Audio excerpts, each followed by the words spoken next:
என் குரல் கேட்கவில்லை? மன்னன் பரீட்சித்து கேட்கிறேன். நான் வறண்டு விட்டது, குடிக்க தண்ணீர் வேண்டும்.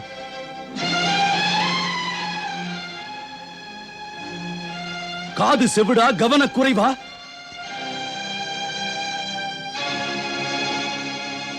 முனிவர் அதே சமாதி நிலை கலையாமல் இருந்தார். பலமுறை மன்னன் தண்ணீர் தண்ணீர் என்று கேட்டான். முனிவர் காதில் எதுவும் விழவில்லை. மன்னனின் மகுடத்தின் மீது அமர்ந்த கலிபுருஷனால் அவன் சிந்திக்கும் திறனிழந்தான்.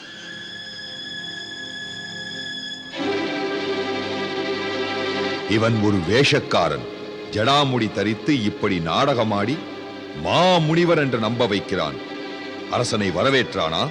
ஆசனம் தந்தானா? தாகம் தீர்த்தானா? இந்த மரியாதை தெரியாதவனை இங்கே வாழவிடக் கூடாது.